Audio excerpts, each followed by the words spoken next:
Hello, this is Medic and I'm joined by Locodoco today. So, Loco, how are you feeling about NA versus EU? Oh my god. Well, EU has to take cheap shots at us because, Rift Rivals doesn't really matter, but they win this and they got to brag. I mean, it's definitely true, but, MSI tends to matter quite a lot, and that was the fastest best of 5 we've ever seen. How does it feel to be, in the worst region at the moment? We made finals. How are we the worst? Yeah, you're worse than EU, though. That's all that matters. Anyone who's second place is just the first loser. I think EU is a cheap region. You guys are afraid to fight us 5v5 in mid lane. You guys do cheap stuff like ganking early or playing like side lanes. Like, you guys are just scaredy cats, and we're honest, like, hardworking Americans. It's a very patriotic stand to have, I'll be honest. So, yeah, it's great. And now, you get to come to an event like Rift Rivals. You interview talent from other regions. How does it feel to work with like a mix of talent instead of just your usual people? Well, I wanted a good talent. I asked for Ender, Vedius, and then Caitlyn was like, no, but we have this leftover guy. He's really eager to do interviews, so you should interview him. So I had to give a pity interview. That makes a lot of sense. I mean, if you can't get the good guys because you're not a good enough interviewer, they have to give you the dregs. And so that's just me at the moment. You're not Travis, you're not Darius, you're not the shot caller, you're not ESPN. So you just have to take who you got. Okay. So let's talk about casting with the other not good regions. How do you like casting with people like Kobe and people you normally wouldn't cast with? It's a lot of fun. I really respect the NA shoutcasters. I think they have a great team over here, and people like Kobe and Azael. The way that they cast is actually really different from some of our EU guys. So you're kind of learning on the fly. You don't have time to practice cast. You take like an hour to prep before the game, but you kind of have to adapt to what they want to talk about, which can sometimes be difficult in cast.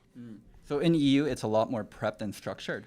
I think because it's an international event, the timeline is so much shorter, right? So in EU, we have story meet. We do 3 hours on a Tuesday. I'll then have a breakout where we'll talk about stats for a couple of hours. And then I can just chat with Vedius because he's sitting next to me and be like, hey, Vedi, do you want to talk about this in the game, right? Whereas with Kobe, we have a story meet where there's 12 of us there. And that's about it, right? And we prep the game. And I'm kind of like, oh, Kobe, I want to talk about this cool stat. And he's like, yeah, that sounds good. And that's our prep for a game. So it's a lot harder to be totally set up with what you want to talk about.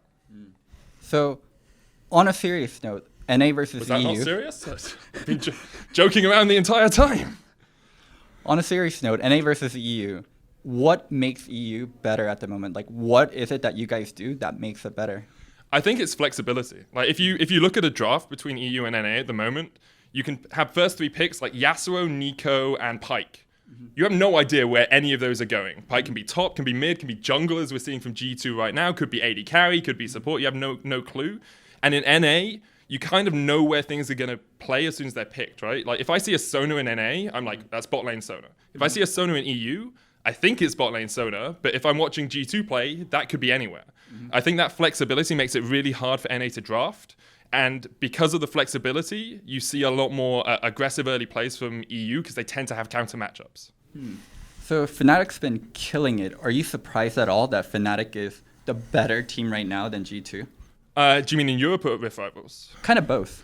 I think saying they're the better team, we do like inverted commas is important there because yes, they've beaten G2, but it's in a one-off game. I really think that Fnatic have found the missing piece of the puzzle between Spring and now. Like, being able to unleash Nemesis and Nemesis being a lot more confident in lane has actually made them a much better team. Because before they relied on Caps being a strong mid laner, a good 1v1. Now Broxah knows or has realized how he can play around Nemesis and Whippo. And so, although they still focus on getting Reckless ahead and getting their bot side of the map winning, being able to have the other lanes winning as well makes them a much stronger team. I don't think they're better than G2, but they're definitely near that level. How far away are they, Fnatic and G2? Oh, that's a tough one because you don't know how hard G2 is trying. I know that sounds a little bit bad, but it's regular season. Like, you lose a game, it doesn't matter that much. I'd say there's probably a 10% difference between them, and then probably like 15% down to Origin. So potentially G2 is the best team in the world, and Fnatic's only 10% down. I mean, G2 is the best team in the world. They won MSI. Like, indisputably right now, they are the best team of all the teams in the world. I think Fnatic, 10% is where I'd go. However, maybe we get to playoffs and G2 just wins them all, goes 6-0 again, and G2 is like miles better than everyone else.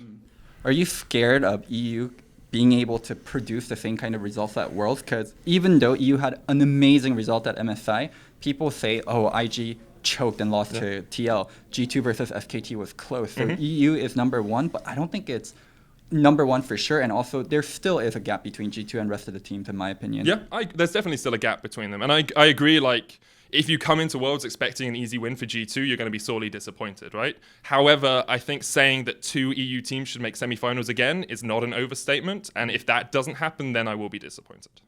Are you surprised at all by how well Europe has done this year? Yes, 100%. Like, even with Fnatic making Worlds Finals last year, I don't think anyone really expected EU to be so strong. I don't think anyone expected G2 to win MSI.